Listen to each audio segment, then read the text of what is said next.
जय महाराष्ट्र विद्यार्थी मित्रांनो, एसएससी सरकारी CISF या यूट्यूब चॅनलवर मी सुरत तुमचे सर्वांचे मनापासून स्वागत करतो। तर आज आपण या व्हिडिओमध्ये बघणार आहोत एसएससी जेडी 2025 ची जे एक्झाम चालू आहे।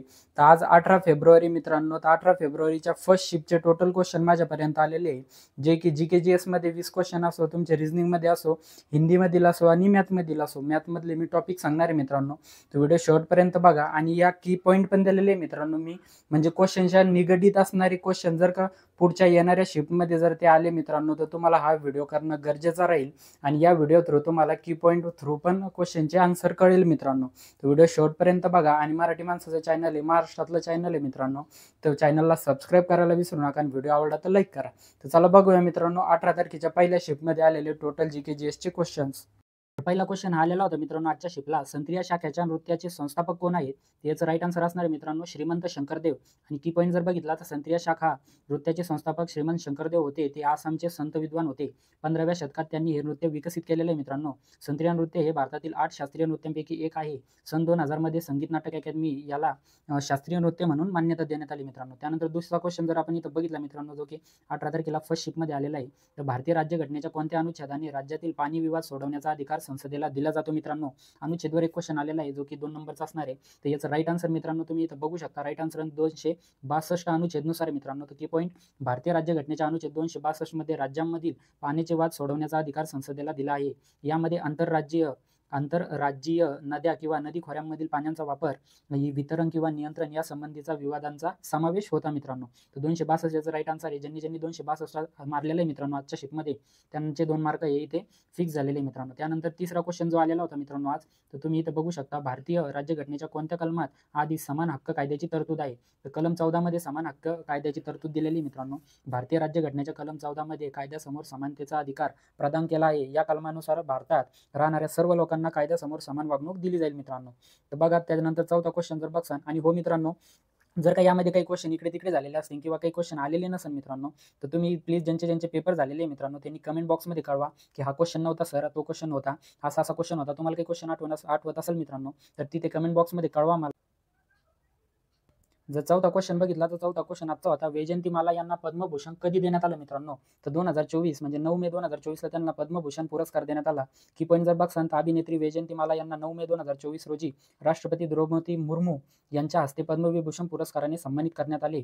भारतीय चित्रपट सृष्टीतील अतुलनीय योगदानाबद्दल त्यांना हा सन्मान देण्यात आला। त्यानंतर पुढचं जर बघसान तर यापूर्वी त्यांना 1969 मध्ये पद्मश्री पुरस्कारानेही सन्मानित करण्यात आलं होते। पद्मविभूषण भारताच्या दुसऱ्या सर्वोच्च नागरी सन्मान कला, साहित्य, विज्ञान, त्यानंतर सार्वजनिक सेवा इत्यादी क्षेत्रांमध्ये विशिष्ट आणि अपवादात्मक सेवेसाठी प्रदान केला जातो मित्रांनो। तर हे जे की पॉईंट होते। त्यानंतर पाचवा क्वेश्चन जर तुम्ही इथं बघसान मित्रांनो, तर पाचवा क्वेश्चन हा अशा पद्धतीने होता मित्रांनो, की इथे बघू शकता, मुलींच्या शिक्षणाला प्रोत्साहन देण्यासाठी कोणत्या योजना सुरू केली मित्रांनो? किंवा मग अशा पद्धतीने विचारला होता की कोणत्या योजनेअंतर्गत मुलींच्या शिक्षणाला चालना देण्यासाठी विशेष तरतूद आहे? तर PM श्री योजना याचं राईट आन्सर असणार आहे। तर prime minister school for rising India PM Shri योजना, ज्याची की स्थापना तुम्ही इथे बघू शकता 5 सप्टेंबर 2022 ला झालेली आहे। आणि याचं भारतातील 14,500 शाळांपर्यंत पोहोचवण्याचं उद्दिष्ट होतं मित्रांनो। त्यानंतर 6वा क्वेश्चन आलेला होता मित्रांनो आजचा, बॅडमिंटन क्षेत्रात 2022 ला अर्जुन पुरस्कार कोणास देण्यात आले मित्रांनो? तर तुम्ही इथे बघू शकता याचा आन्सर लक्ष्य सेन यांना बॅडमिंटन मध्ये अर्जुन पुरस्कार देण्यात आलेला आहे मित्रांनो 2022 चा। तर लक्ष्य सेन हा एक भारतीय बॅडमिंटन खेळाडू आहे, ज्यांनी आपल्या चमकदार कामगिरीमुळे आणि तरुणपणामुळे अनेक महत्त्वाच्या आंतरराष्ट्रीय स्पर्धांमध्ये यश मिळवले आहे। त्यांनी 2021 मध्ये जागतिक बॅडमिंटन चॅम्पियनशिपमध्ये कांस्य पदक जिंकले आहे। आणि मेहनतीमुळे आणि यशामुळे त्याला प्रतिष्ठित अर्जुन पुरस्कार पण मिळालेला आहे मित्रांनो। तर हा क्वेश्चन सुद्धा आलेला होता मित्रांनो। त्यानंतर 7वा क्वेश्चन जर बघसान तुम्ही इथे, भरतनाट्यममध्ये पद्मभूषण पुरस्कार कोणाला देण्यात आला मित्रांनो? तर यामिनी कृष्णमूर्तीला देण्यात आलेला आहे भरतनाट्यममध्ये। तर भारतीय शास्त्रीय नृत्यांमधील एक महान व्यक्तिमत्व, ज्यांना 2001 मध्ये पद्मभूषण पुरस्काराने सन्मानित करण्यात आलेलं आहे मित्रांनो। तर बघा थोडा व्हिडिओ मोठा होणार आहे मित्रांनो, कारण टोटल क्वेश्चन आपण यामध्ये घेतलेले, जे की हिंदीचे पण असणारे, मॅथचे पण असणारे टॉपिक, त्यानंतर रिझनिंगचे पण। तर बघा थोडासा व्हिडिओ मोठा होणार आहे। तर बघा तुमचे क्वेश्चन किती राईट येत आहे ते पण कमेंटमध्ये कळवा मित्रांनो। चॅनलवरती नवीन असाल तर चॅनलला सबस्क्राईब करायला विसरू नका मित्रांनो। तर बघा 8वा क्वेश्चन, 2024 मध्ये कुस्तीपटू विनेश फोगट आणि बजरंग पुनिया कोणत्या पक्षात सामील झालेले मित्रांनो? तर यांना काँग्रेस पक्षामध्ये सामील करण्यात आलेले आहे। तर 2000 याचे की पॉईंट जर बघसाल तुम्ही, 2024 मध्ये कुस्तीपटू विनेश फोगट आणि बजरंग पुनिया यांना काँग्रेस पक्षात प्रवेश केला। त्यानंतर 6 सप्टेंबर 2024 रोजी त्यांनी काँग्रेसमध्ये प्रवेश करून राजकारणात प्रवेश केला। विनेश फोगट यांना हरियाणा विधानसभा निवडणुकीत त्यानंतर मतदारसंघ कोणता आहे, जुलाना काँग्रेस पक्षाचे उमेदवार बनवण्यात आले होते। त्यानंतर बजरंग पुनिया यांनी निवडणूक प्रचारात पक्षाला पाठिंबा दिला, पण निवडणूक लढवली नाही मित्रांनो.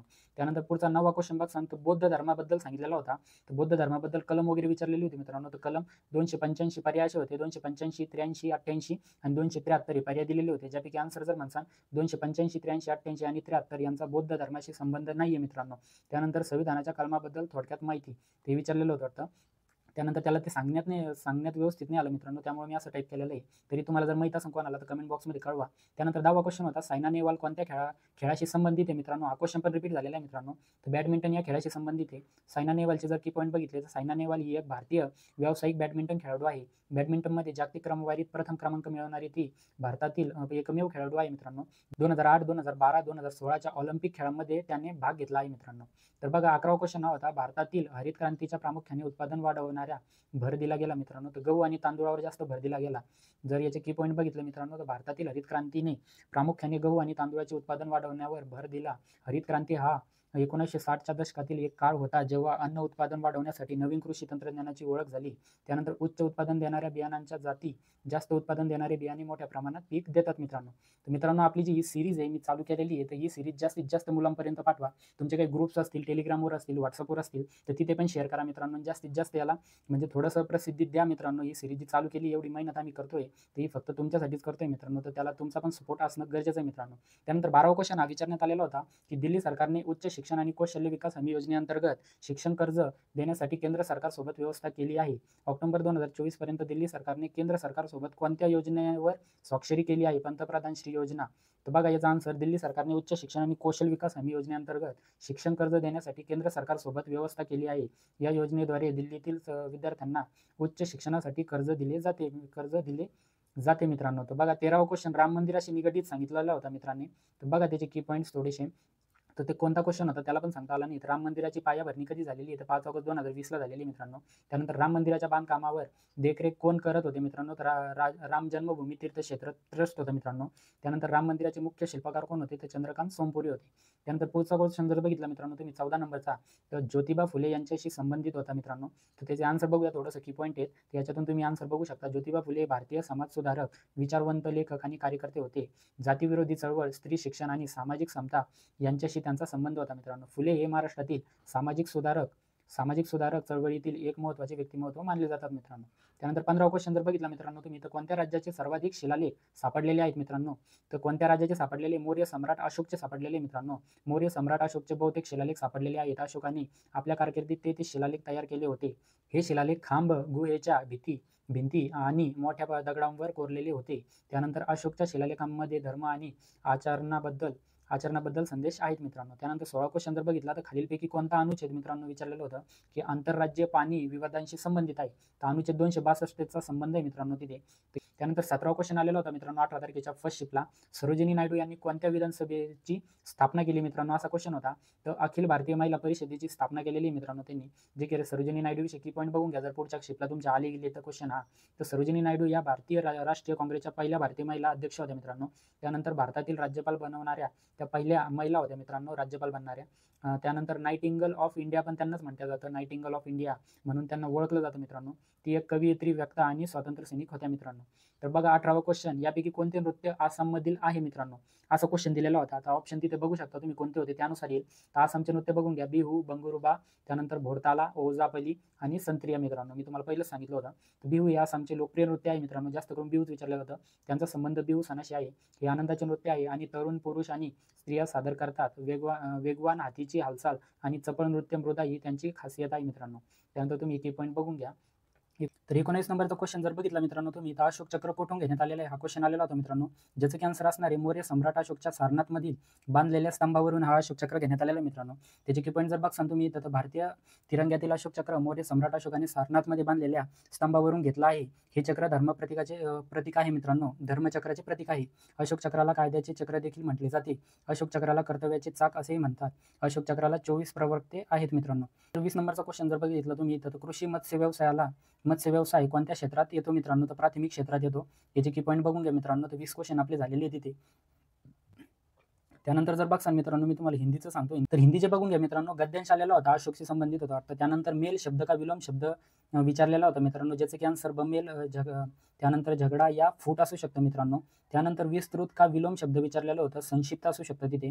अपना उल्लू सीधा करना एक मुहावरा आलेला होता. अपना फायदा दिखाना या अपना काम निकालना याचा आन्सर असू शकतं. त्यानंतर 5व्याचा आलं की कान का कच्चा होना, तर बिना सोचे समजे किसी की बात पर भरोसा करना याचा आन्सर असणार आहे मित्रांनो इथे. त्यानंतर 6 नंबरचं विनय पिटक के लेखक कोण थे? तर राहुल सांकृत्यायन लेखक ते. गद्यांश आलेला होता, बौद्ध धर्माशी संबंधित होता. त्यानंतर रचना आलेलं होतं आणि व्याकरण सुद्धा येतंय मित्रांनो हिंदीमध्ये आता. संज्ञामधून एक क्वेश्चन आलेला होता. त्यानंतर तुम्ही इथं बघू शकता मित्रांनो, तद्भवतस्तमचा एक क्वेश्चन आलेला होता. बहुवचनचा एक आलेला होता. त्यानंतर वाक्यशुद्धीचे 2 क्वेश्चन आणि एक शब्दाचा हा एक क्वेश्चन आलेला होता मित्रांनो.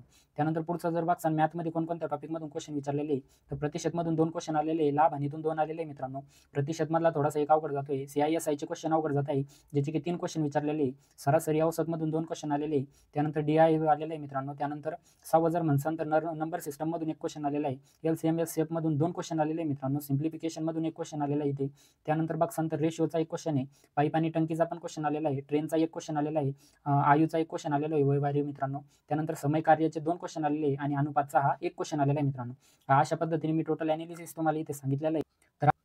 तर आशा करतो मित्रांनो व्हिडिओ शेवटपर्यंत बघितला असेल आणि तुमचे सर्व काही क्वेश्चन राईट आले असतील मित्रांनो. काही क्वेश्चन चुकले पण असू शकतात, माझ्याकडून चुकले असतील किंवा तुमच्याकडून चुकले असतील. तर जे क्वेश्चन माझ्याकडून चुकलेले मित्रांनो, जे आलेले नाही तर ते प्लीज मला कमेंट बॉक्समध्ये कळवा मित्रांनो, की हा क्वेश्चन नव्हता सर इथे हा अशा पद्धतीने विचारला होता, जेणेकरून मी पण करेक्शन करेन मित्रांनो. आणि तुमच्या येणाऱ्या काळात जर शिफ्ट असतील मित्रांनो, तर माझ्यापर्यंत क्वेश्चन पोहोचवा. माझी इंस्टाग्राम आयडी मित्रांनो, मी तुम्हाला इथे आयडी शो करतोय. ही इंस्टाग्राम आयडीला फॉलो करून तुम्ही मला तुमच्या शिफ्टचे आलेले क्वेश्चन जर तुमच्या ध्यानात असतील तर मला तुम्ही तिथे पाठवू शकता मित्रांनो. तर हे सर्व क्वेश्चन आलेले 18 फेब्रुवारीच्या फर्स्ट शिफ्टला मित्रांनो. आणि ज्यांचे पण येणाऱ्या काळामध्ये पेपर असणार आहे 25 फेब्रुवारीच्या आतमध्ये, तर त्यांच्यापर्यंत ही सिरीज पोहोचवा मित्रांनो. हा व्हिडिओ त्यांच्यापर्यंत शेअर करा आणि व्हिडिओला ग्रुपवरती किंवा टेलिग्रामच्या ग्रुपवरती मित्रांनो जास्तीत जास्त शेअर करा. एवढी जी मेहनत करतोय तर तुमच्या शेअरमुळे, एका लाईकमुळे जास्तीत जास्त याला मुलांपर्यंत पोहोचवा मित्रांनो. ज्यांना गरज आहे त्यांच्यापर्यंत आपला हा व्हिडिओ पोहोचवा मित्रांनो. तर चॅनलवरती नवीन असाल आणि दररोजच आपली सिरीज येते, तर चॅनलला सबस्क्राईब करायला विसरू नका आणि व्हिडिओ आवडला तर लाईक करा. तर चला भेटूया मित्रांनो नेक्स्ट व्हिडिओमध्ये, नेक्स्ट सिरीजमध्ये. तोपर्यंत जय हिंद, जय महाराष्ट्र.